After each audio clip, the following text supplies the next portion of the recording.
sales, and you hit it. You know, you definitely drilled down the point. But like sales, this is a nugget for people watching. Like, it is so looked down upon at times. But if you could properly communicate, convey, and get across those emotions, your passion, your vision the most, which you have done an excellent job, and we'll get into that in a minute. You know, you can go sell anything, do anything, obtain anything. You were, and I talk about this in my group all the time, the Pit, walking through the exercise. So you went and walked through the exercise of buying that empty space and realized, okay, this is, you know, $6-7 grand, not really worth my time. I can go work within another business. I'm a business within the business, and I don't take on the liability or the overhead. I'm gonna go do something that they can't do, which is sell to it. Like, but he walked through that fucking exercise to discover that thing that he was looking for. And most people are afraid to just walk through that. What did it hurt you to go look at that open space? You didn't have to sign on the dotted line and take it over. But that was your balls to take action, and that's the gap that I see with most people. It's not even the most smart guys out there or the smart girls out there. It's someone who's willing to just take action. I mean, I think that's the biggest separation from winners and losers, right? An entrepreneur or anyone that succeeds in anything, they jump off that cliff and they grow wings on the way down because your survival depends on it. You know what I mean? So like the biggest thing is that most people, they're afraid to jump because they're afraid to fail. But failure and success, they're not two different things. They're one and the same. You have to fail in order to succeed. And if you want to be one of the best in the world, you have to fail. It's a prerequisite to you actually being able to win. Could you get good at playing basketball unless you took the shots and you missed the shots and you got good at shooting? Of course not.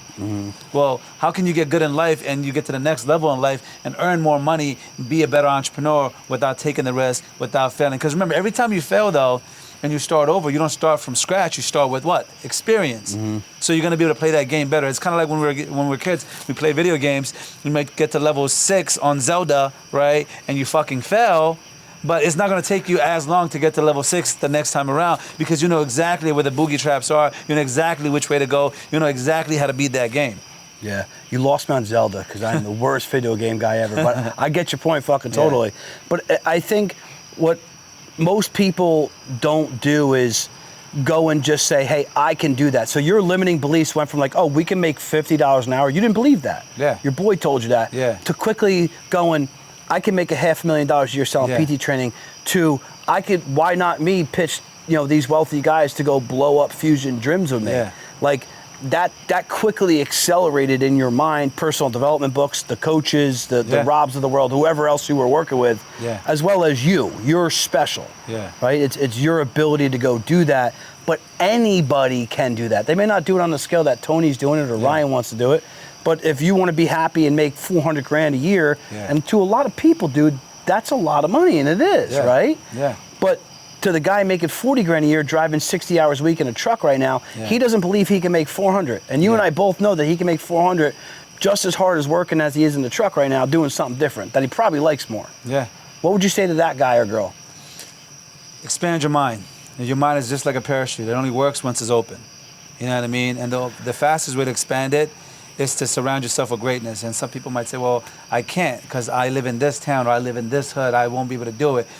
You might not be able to physically surround yourself with them, but you can virtually surround yourself with them. Roger Bannister, I'll give you a great example, right? Roger Bannister was the first man that ever broke the 4-minute mile. It was thought that before him, that if you ran that fast, that you would have a heart attack and you would die. Since then, hundreds of thousands of people have broken the 4-minute mile. All it took was the belief that you can do it. So the main reason a lot of people, they don't believe it's possible for them is because they're not seeing the people around them being able to do it. They don't. But you don't physically need to be around them. You can virtually surround yourself with them. Just like the people sitting at home watching this video, you're virtually surrounding yourselves with me and Ryan. And that's how we met, virtually, you know, through Rob. And now, obviously, we've met in the flesh a couple times. But, like, these are people that I met online, I was observing, and there's a lot of bullshit out there, I'm not going to lie. This is why I pitched my coach, Drew, like, hey, I'm a real relatable crazy fuck, kicked out of high school, got in trouble, then everything that was batting against me in my world of my friends and my neighborhood was like, hey, you can't go do this shit, watch me. I got kicked out of 8th grade and then the junior year. I never got a GED and never got through high school, right? Got a GED later, but I never did that in my original path of financial planning. So I walked out and someone said, hey, you can just pass this investment test and you can go roll over $1 million. I'm like, what? Really? So this motherfucker could go tell someone to roll over $1 million and I can make 5% on the bonus up front on that. So someone expanded your brain, and you're like, all right, I'm going to go do that. Yeah. You know, how many people do you think that you grew up with that sit there and say, I can't do that? Everyone. You know, I don't have that thing. I don't have what Tony has. And the crazy part is they'll see me do it. I come from the same place as them, with less education than them, less experience than them, sure, with less resources than them. They watch me do it, and they still don't believe it's possible for them. And the reason they don't believe it's possible for them, and the reason they're not confident in their ability, is because they haven't invested in themselves. A lot of people aren't confident because they don't deserve to be confident, because they have put nothing into building their confidence. What was the first investment in personal development besides the books that you read? A person you invested in, a coach, a mentor? Tony Robbins, man. Brian Tracy. I mean, his shit is out there. I mean, now it's easier than ever, It's virtually. free. Yeah. You even got to pay for it. Just go on YouTube. Or is it a $100 virtual, Yeah. you know, fucking dial into Tony talking or a Nick talking or... But the thing is, right, when people, because it's sold to us over and over and over that formal education is the road. Yeah. But formal education will earn you a living. Self-education can earn you a fortune. How can someone earning $50,000, $60,000 a year teach you how to make $600,000 a year? They can't. If they could do it, they would be doing it. You know what I mean? Those who can't do, teach. Yeah.